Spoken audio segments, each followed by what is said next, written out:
Meio-dia e 27, já voltamos com o seu Jornal Anhanguera. E deixa eu te perguntar, você lembra daquela história lá do bebê que se afogou em um balde em Rio Verde? A gente mostrou esse caso na semana passada. Pois é, a Polícia Civil começou uma investigação para saber se houve algum tipo de negligência por parte da família. O bebê tem 1 ano e 2 meses e teve que ser levado para o Hospital Estadual de Urgências da região Sudoeste, o Urso, que fica em Santa Helena. Em nota, o hospital disse que o estado de saúde da criança é estável e que ela não está mais entubada, ainda bem, né? Nós não conseguimos contato com a família. E olha que susto! O gerador de energia do Hospital Municipal Universitário de Rio Verde pegou fogo no fim de semana. A prefeitura alega que pode ter sido criminoso. Os bombeiros disseram que o fogo teria começado num amontoado de papelão que estava próximo ao gerador. Felizmente, ninguém se feriu. Sorte, hein? E a Polícia Civil já começou a investigar esse caso. A perícia foi feita e o resultado deve sair em 30 dias. A Prefeitura reforçou que não houve prejuízo aos pacientes e que já instalou um novo gerador. Olha, em Itumbiara, os moradores estão sendo testados para o novo coronavírus. O Emerson Ferreira fala ao vivo com a gente outra vez. Ô Emerson, quantos testes vão ser feitos aí, hein? Oi, Tiago. Pois é, serão 250 testes nesta terceira fase dessa pesquisa realizada pelo IBOP, juntamente com a Universidade de Pelotas. Essa pesquisa foi contratada pelo Ministério da Saúde. Então, nessa terceira fase, as equipes, compostas de 3 pessoas, vão até os bairros pré-selecionados e vão nas casas aleatoriamente, fazendo teste para Covid-19 e também um questionário sobre doenças pré-existentes. Essa é a terceira fase da campanha. Através desses dados, os pesquisadores vão poder entender a evolução desses casos nos municípios. Aqui no estado, são 9 municípios que estão participando dessa pesquisa do Ministério da Saúde. E a gente lembra também que durante esse percurso dessa pesquisa, houve alguns problemas. Muitos municípios foram pegos de surpresa no início, inclusive a população também estranhou a presença desses pesquisadores. Foi o que aconteceu hoje aqui em Itumbiara. Um desses homens, uma das pessoas, acabou sendo agredida por um desses pesquisadores acabou sendo agredido por um morador aqui de Itumbiara. A polícia precisou ser chamada até o local para acabar com essa confusão. Inclusive, causou lesão no pesquisador. Caso bem parecido com Rio Verde, onde também uma dupla acabou sendo levada para a delegacia, já que muitas pessoas estranharam a presença desses pesquisadores e acabaram acionando a polícia. Mas apesar dessas intercorrências, né, é uma pesquisa onde vai mostrar litros de água para apagar as chamas e, por sorte, ninguém ficou ferido. Olha, a Polícia Militar do entorno recupera carros roubados e apreende armas em operações feitas no fim de semana. Quem chega com esse assunto é a Nayara, lá de Lusiânia. Ei, Nayara, boa tarde de novo para você. Oi, mais uma vez, Tiago, e para quem está em casa também. Olha só, essas operações foram realizadas pela polícia, como você disse, né? Em todo fim de semana em algumas cidades aqui do entorno do Distrito Federal. E além de apreender veículos, teve apreensão até de armas. Ao total, 6 pessoas foram presas e eu vou passar o balanço da Polícia Militar para vocês. Em Valparaíso, uma caminhonete foi roubada em Santa Maria. Aliás, a caminhonete foi roubada em Santa Maria, que fica no Distrito Federal, mas a polícia conseguiu apreender já em Valparaíso esse veículo que teria sido roubado aí de um casal de idosos, né? 2 suspeitos foram presos aí nessa apreensão. Agora, em Valparaíso, novamente, 2 carros foram roubados aí no estado da Bahia e a polícia conseguiu localizar esse veículo. Nesse caso, o pessoal, né, 2 pessoas que foram apreendidos junto com esse veículo foram levados para a delegacia e devem responder por receptação. Agora, já em Águas Lindas de Goiás, a situação foi diferente. 2 homens foram presos por posse ilegal de armas. Segundo a polícia, eles estariam disparando aí com essas armas em vários locais da cidade, Tiago. Olha só que absurdo, né? Era uma pistola calibre 380 e também um revólver calibre 338. Essas armas aí que não tinham documentação, os suspeitos também foram encaminhados aí para a delegacia e vão responder também por esses crimes, viu, Tiago? Participação Agora há pouco a gente falou do assunto aí, o INSS, a gente passou o telefone 153 para você que tem informações, para você que quer entrar lá para saber os detalhes. Bom, na verdade o número é 135, corrigindo, 135, beleza? E agora eu te conto que em Anápolis uma campanha está sendo feita para arrecadar recursos para obras de um abrigo que atende 27 idosos que, na maioria dos casos, foram abandonados ou vítimas de algum tipo de violência. A construção da nova estrutura pode até aumentar a capacidade do abrigo. O seu Juvencio virou fiscal de obra, fica o dia inteiro observando o trabalho dos pedreiros e sonhando com a casa nova. Tá bonito demais. Ele é um dos 27 idosos que moram no abrigo Monte Sinai, em Anápolis. O abrigo existe há mais de 30 anos e nunca passou por nenhum tipo de reforma. Todos os cômodos são antigos, com uma estrutura bastante precária, o que até dificulta o trabalho dos cuidadores. Por isso, o desejo da Patrícia foi começar do zero. É algo que vai melhorar muito a qualidade de vida dos idosos e vão fazer eles muito felizes. É algo de extrema necessidade para nós. A área destinada à construção tem mais de 1.000 metros quadrados. É aqui nesse espaço que vai funcionar o novo refeitório. Do lado de cá, os alojamentos masculinos e até mesmo um jardim. Essa primeira etapa da construção deve ficar pronta em 6 meses. Parte do dinheiro para começar a obra veio destinado pelo Ministério Público. Agora, o abrigo, em parceria com a Delegacia do Idoso de Anápolis, está fazendo uma campanha para arrecadar o que falta. Nós iremos fazer pedir doações, fazer campanhas, bingos, rifas, bazares beneficentes, galinhada, feijoada. A gente vai precisar da participação das pessoas para concluir essa obra. A maioria dos vovôs e vovós atendidos aqui foram abandonados pelas famílias ou sofreram algum tipo de violência. Para eles, ter um cantinho mais aconchegante pode representar muita coisa. Conto muito com a ajuda da sociedade para fazer parte da história do abrigo Monte Sinai e ver que você pode ajudar a melhorar a vida deles. E agora a senhora está sonhando com essa casa nova. Está sonhando. Que bonitinha, diz que está sonhando, bom demais. Olha, você pode ajudar o abrigo Monte Sinai com doações em dinheiro e também em materiais de construção. O telefone para contato é o 62 3328 2736. Eu quero repetir, é o 62 3328 2736. A gente continua com informações de Anápolis, porque lá uma briga judicial entre a concessionária que administra o terminal urbano do transporte coletivo e a prefeitura foi parar no Supremo Tribunal Federal. Vamos então continuar ao vivo então com a repórter Marina Demore, que tem os detalhes dessa história toda e eu já quero saber o motivo dessa briga toda. Marina, boa tarde para você.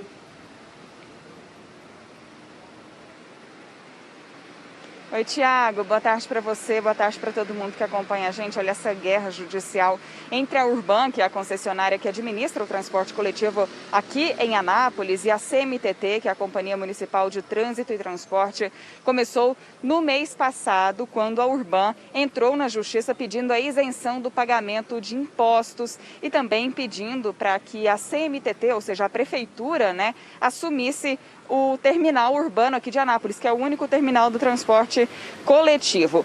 O Tribunal de Justiça de Goiás acatou o pedido da Urban e concedeu, então, essa responsabilidade para a Prefeitura, obrigou a Prefeitura a assumir a responsabilidade pelo terminal urbano aqui da cidade. A Prefeitura recorreu da decisão no Supremo Tribunal Federal. No Supremo, a CMTT disse, alegou que a concessionária, a Urban, mesmo nesse cenário de pandemia, está comprando combustível mais barato e teve aí também o benefício, conseguiu reduzir a quantidade de ônibus circulando pela cidade, já que a Urban estaria alegando, num primeiro momento, uma crise financeira e disse que poderia entrar num colapso caso essas medidas não fossem tomadas.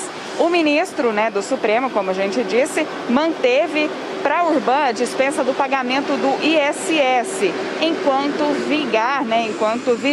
vigenciar o decreto municipal pela calamidade pública por conta da pandemia do coronavírus. A Companhia Municipal de Trânsito e Transporte disse que aguarda ser notificada, mas que essa decisão tomada pelo Supremo justamente beneficia a companhia, né? Já que ela não teria responsabilidades, sendo que a Urban é quem tem a concessão desse terminal e de todo o transporte coletivo que tem que tomar essas responsabilidades. O advogado da Urban disse que a concessionária ainda não foi intimada da decisão e que vai se pronunciar oficialmente assim que tiver acesso à íntegra dessa decisão. Tiago, a gente vai seguir acompanhando então essa situação aqui do transporte coletivo em Anápolis, viu? Combinado então, Marina. É preciso ter muito cuidado, a gente sabe que as pessoas precisam trabalhar, mas me chamou muita atenção essa imagem atrás de você. Queria inclusive que você narrasse pra gente. A gente está vivendo período de pandemia da Covid-19 e as pessoas seguem aglomeradas aí. É isso, Marina? Pois é, Tiago, a gente está aqui no terminal urbano, bem no centro de Anápolis, né? Eu vou pedir para o Divino Costa mostrar lá como é que tá. A gente sabe que o fluxo de passageiros está menor por conta justamente do escalonamento do comércio, mas é aquela novela, porque os ônibus também, até como a própria CMTT disse, né, na nota, o número de a frota diminuiu nesse período de pandemia. Então, muita gente continua trabalhando. Os ônibus diminuíram aqui em Anápolis, os ônibus que estão rodando, muita gente está tendo dificuldade de ter acesso ao transporte coletivo, de entrar no horário no trabalho por conta disso, e as aglomerações continuam nos terminais. Não tem jeito, o usuário até tenta, né? A maioria a gente percebe ali que está usando máscara, alguns de uma forma errada, que eu já estou vendo ali também, alguns com a máscara até abaixada no queixo, mas o usuário de certa forma tenta cumprir o decreto, tenta cumprir as orientações, mas acaba não tendo opção, né, Tiago? Porque como é que vai manter o distanciamento de 2 metros numa fila de ônibus? É muito difícil, uma situação complicada. Fica aí o questionamento, eu vi inclusive muitos idosos. Obrigado por sua participação, Marina.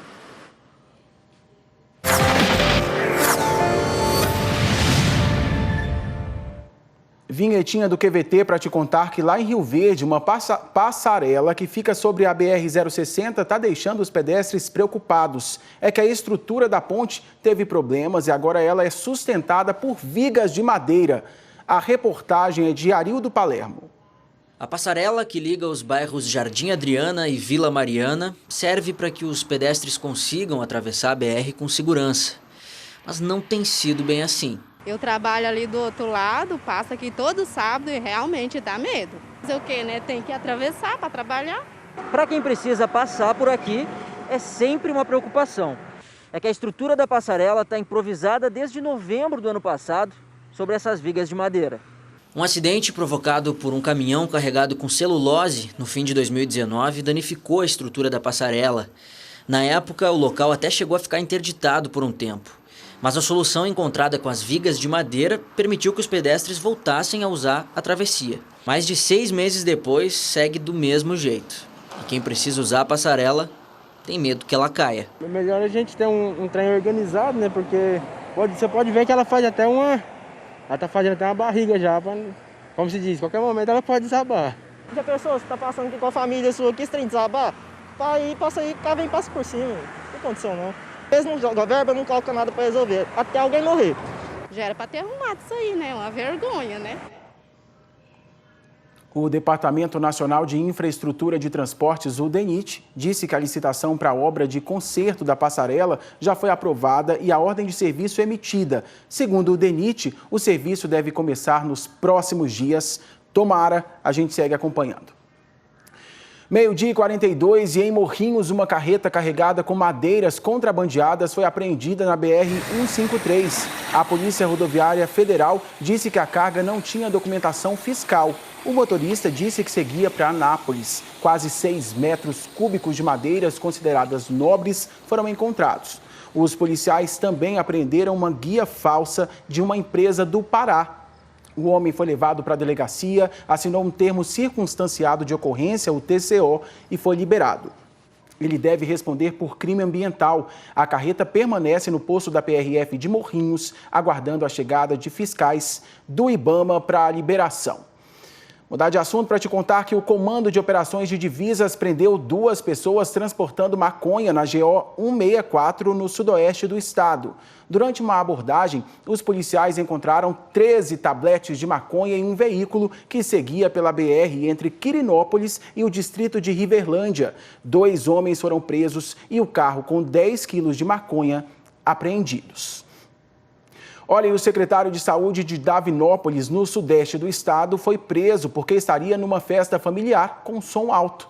A Aline Braga fala ao vivo de Catalão com esse assunto aí. Que festa? Ele estava numa festa, na verdade? Ô, Aline, boa tarde.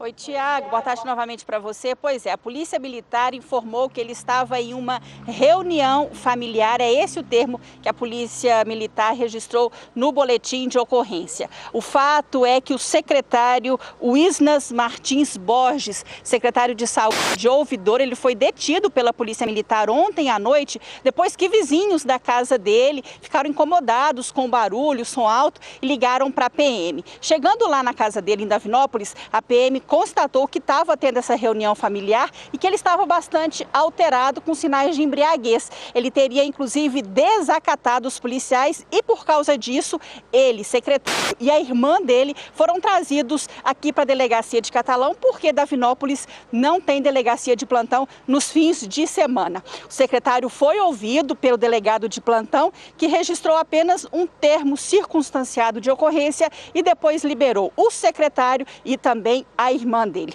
Bom, hoje, durante toda a manhã, a nossa produção passou o tempo tentando encontrar o secretário Wisnas Martins Borges e também o prefeito de Davinópolis, Diogo Rosa Nunes, para saber o posicionamento oficial do município, mas as nossas ligações não foram atendidas e a informação dos funcionários da prefeitura é que nem o prefeito e nem o secretário estavam no gabinete e na secretaria hoje de manhã, viu, Tiago? É agora que ele tem que aparecer, viu, Aline? Você de casa não entendeu errado, não. Secretário de Saúde de Davinópolis. Eu vou repetir. Um secretário de Saúde de Davinópolis estava numa reuniãozinha.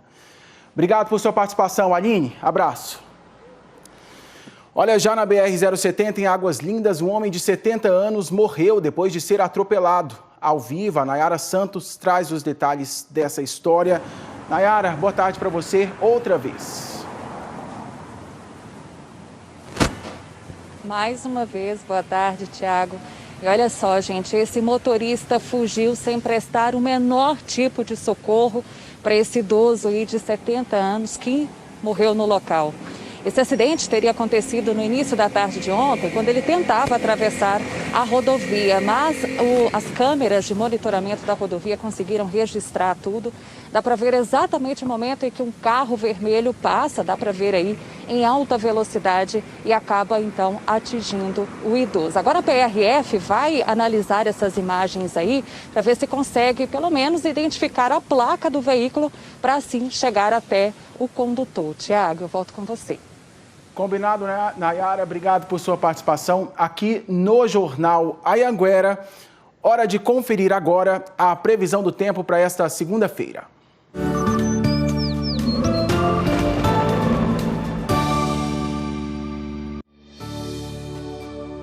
A umidade nesta segunda-feira pode ter mínima de 20%, estado de alerta. Na região norte, temperatura máxima de 33 graus, no oeste, 34. Na região central, mínima de 14 graus. No sudoeste, a mínima pode chegar a 13 graus. No leste, máxima de 29. E no sul goiano, variando de 14 a 29 graus.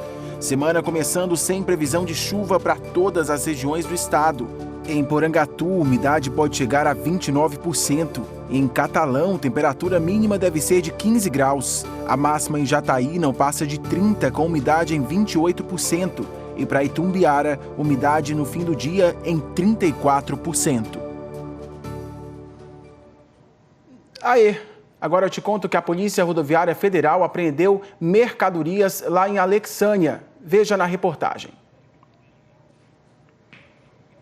Daqui a pouquinho, então, a gente chama essa reportagem, pessoal.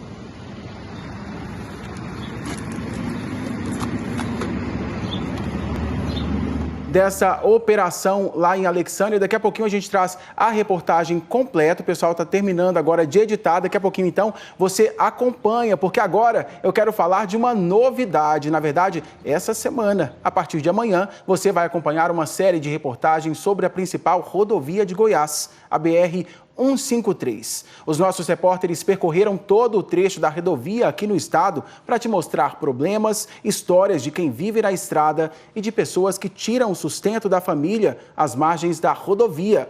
É a série BR-153, de norte a sul. Uma BR que move a economia. Do sul ao norte do estado, nossa história vai começar em Itumbiara, divisa de Goiás com Minas. O trecho entre Itumbiara e Goiânia foi inaugurado na década de 1960. De lá para cá, a rodovia federal se tornou um dos principais eixos de integração nacional. Todos os dias, cerca de 9 mil veículos cruzam a BR-153. Do sul à região central, a curiosidade de duas rodovias numa só. O trecho entre Goiânia e Anápolis faz a 060 e a 153 se transformarem apenas em uma BR. É exatamente neste ponto que termina a pista dupla e começa a pista simples da BR-153. Daqui até o Tocantins, o motorista vai precisar redobrar a atenção justamente por conta das condições da via e do risco de acidentes que é maior. E a história da Belém-Brasília. O trecho da estrada no centro-norte de Goiás é cheio de desafios, um perigo. Na divisa entre os estados de Goiás e Tocantins. E basta dar um passo para sair de Goiás e chegar aqui em Tocantins e perceber que os problemas na BR-153 continuam. Mas tem também histórias inspiradoras de quem vive e tira o sustento da família na beira da estrada. Os caminhoneiros, os carros mais menores, né, os turistas, com agrado, lembrancinha, tudo que passa aqui, eles levam da gente.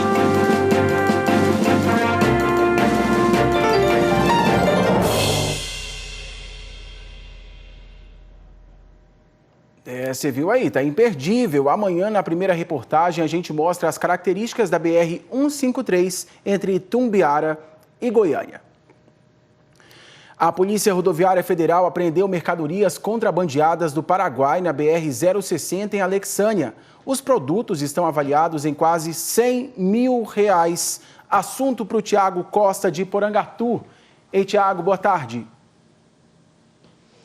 Boa tarde, Tiago. Boa tarde para todo mundo que está assistindo a gente. Então, esses dois homens, teriam vindo então com esses produtos do Paraguai e sem nota fiscal. Quando eles passaram pelo posto de fiscalização ali da PRF de Alexânia, a polícia pediu para eles pararem e dentro do veículo, que é inclusive alugado, os policiais encontraram mercadorias, então sem essas notas fiscais. Entre as mercadorias, os policiais encontraram smartphones, drones, computadores e patinete elétrico. A inspetora Pamela, da Polícia Rodoviária Federal lá de Alexânia, mandou um vídeo para a gente falando sobre essa ocorrência. Vamos assistir.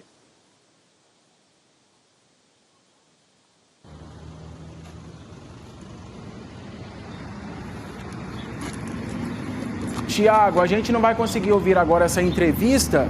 Você tem algo a acrescentar para a gente? Olha, um dos homens, ele foi preso, até teve uma curiosidade dessa operação, que um dos homens que estava dentro desse veículo, ele já foi parado com esse mesmo tipo de ocorrência outras 10 vezes, cometendo esse mesmo crime. Em uma das abordagens desse homem que foi preso agora nessa ocorrência com esses produtos sem nota fiscal, esse homem tentou até fugir da polícia, mas só que ele esqueceu o celular dentro do carro que ele abandonou, então a polícia conseguiu localizá-lo. E agora ele foi preso novamente nessa ocorrência, Tiago. Aí, obrigado por sua participação. Na verdade, a entrevista ficou pronta. Vamos ouvir.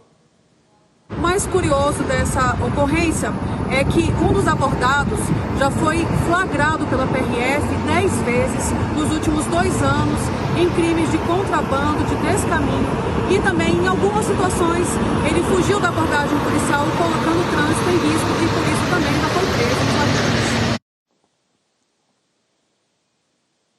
Então é isso, Tiago. Esse homem, então, foi preso dessa vez e, como a própria inspetora disse, ele já teve outras 10 vezes que teve esse mesmo tipo de crime. Eu volto com você no estúdio. Figurinha conhecida da polícia. Obrigado por sua participação, Xará.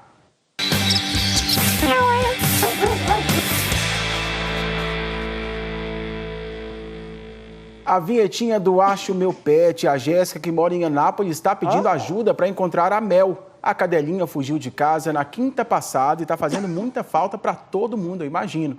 A Mel sumiu na região do bairro Alexandrina. Então, se você viu a Mel por aí, entre em contato com a Jéssica. O telefone dela é o 62 99428 1020, esse que está aí no seu vídeo. E tem pet que está querendo voltar para casa. A Cíntia de Anápolis está procurando o dono dessa cadelinha da foto. É da raça belga. Belga, é isso? Foi encontrada por uma moradora de Anápolis, perto do bairro JK. A Cíntia está cuidando dela e procurando o dono. Então, se você viu aí, liga para a Cíntia no 62 98488 4039. Ela é chique, como o nome da raça, hein? Alunos e funcionários da Rede Municipal de Educação em Itumbiara inovaram para comemorar o São João deste ano. Olha aí, para a data não passar em branco por conta da pandemia, eles resolveram fazer uma festa online. Alunos, professores e funcionários fizeram um arraiá virtual e festejaram pela internet. Todo mundo vestido a caráter e com a mesa farta de comidas típicas. Claro, a gente faz questão de mostrar essa situação, todo mundo aí certinho, respeitando a questão do isolamento social, festando de maneira organizada, tudo pela internet, pessoal, a caráter, festa boa mesmo, viu? Musiquinha ainda para animar. Olha, agora a gente fala de futebol, mas antes do futebol, tem a sua participação aqui pelo WhatsApp 62 98545 5555. Olha só, tem participação de Anápolis, tem participação de Jataí. Deixa eu abrir o recadinho de Jataí, que eu abri aqui e pulou, mas eu não vou perder. Cadê?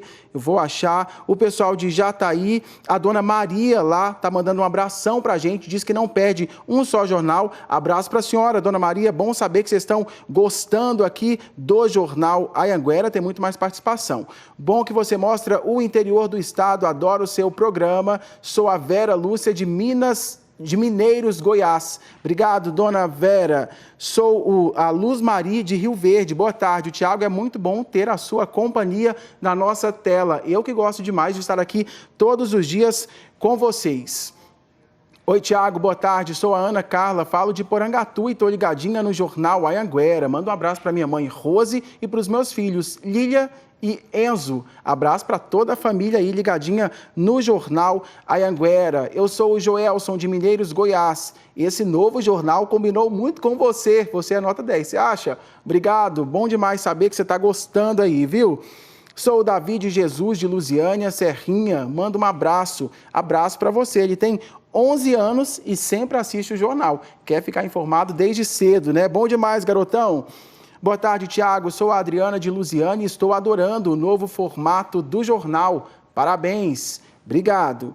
Boa tarde, Tiago. Eu sou o João Meletinha, de Catalão. Eu e a minha família estamos com você todos os dias. Nós também estamos com todos vocês aí. Pegue seu celular, manda mensagem. Quero conhecer você. Certinho? 62 98545 5555. Agora sim a gente fala de futebol. Vem cá, sabe o goleiro Tadeu, peça fundamental para a campanha do Goiás na temporada passada? Pois é, esse ano ele acabou vivendo um drama com a filhinha dele, a Isabela, que teve meningite e acabou ficando 26 dias internada. Agora já está tudo bem com ela, ainda bem, né? E a gente conversou com o goleiro que contou como foi a quarentena dele. Olha aí. O jogador mais querido pela torcida do Goiás costumava fazer verdadeiros milagres em campo antes da pandemia. Agora ele dá dicas de proteção. Consegue fazer o cruzamento, vem para Fernandão! Que defesaça de Tadeu! Pedir para que se cuidem, continuem se cuidando, cuidem da família. A saudade ela é grande, mas a gente precisa desse cuidado de todos. Daqui a um tempo, a gente espera que num período curto as coisas tenham voltado ao normal. Mas olha, a pandemia coincidiu com um momento de vitória para o jogador. A filhinha dele, Isabela, que ficou 26 dias internada, conseguiu alta pouco depois da paralisação do futebol. O isolamento social do Tadeu, então, foi matando saudade. Para nós foi ótimo, porque eu fui para o interior do Paraná, pude dar um conforto, assim, deixar minha filha num ambiente mais aberto. E isso ajudou muito a recuperação dela. E agora a gente voltando aqui para Goiânia, estamos trancados no apartamento, né? Eu só faço o trajeto casa-CT, CT-casa. O goleiro que chegou a chorar após a classificação diante do Santo André pela Copa do Brasil, dia 4 de março. A Isabela tinha acabado de ser internada. O goleiro Tadeu deixou o campo aos prantos. A situação mais complicada que eu já vivi. O dia da internação dela foi na véspera do jogo contra o Santo André. Uma decisão muito complicada para que eu tomasse, né, em deixá-la internada junto com a minha esposa pedindo para que eu ficasse. Graças a Deus ocorreu tudo bem e no final a gente ficou muito feliz e ela saudável. Filha recuperada, ainda bem, o Goiás está na terceira semana de treinamentos, após o início da pandemia do novo coronavírus. E então o Tadeu não esconde não, viu? Está muito ansioso agora pela volta dos jogos. Saudade do Campeonato Brasileiro, né? 2 gols com o nome de Tadeu merece pedir música no Fantástico. Cadê o regulamento? Alguém traz o regulamento aqui pra mim. Mas as defesas do goleiro, que eram sempre exaltadas pelo Xará, apresentador do Fantástico, ainda não tem data para voltar a acontecer. Já imaginando que o calendário vai ser mais apertado ainda, jogos o tempo todo. Então é importante a gente também se cuidar ao máximo para isso, para que essa retomada aconteça e a gente esteja preparado. 12h59, eu tenho uma pergunta. Você chegou a ver que o Atlético está de escudo novo? É o terceiro escudo na história do clube. Chega mais, vamos ver como ficou a novidade lançada esse fim de semana. Ficou bem moderninho, hein? Segundo o designer Adriano Ávila, que criou o escudo, a intenção era manter um equilíbrio entre a tradição e a modernidade. Lembrando que o Atlético já teve algumas versões de brasão ao longo de sua história. Como a gente pode ver, o dragão começou com as iniciais do clube A, C, G entrelaçadas. Só em 1959 que o triângulo invertido começou a ser usado.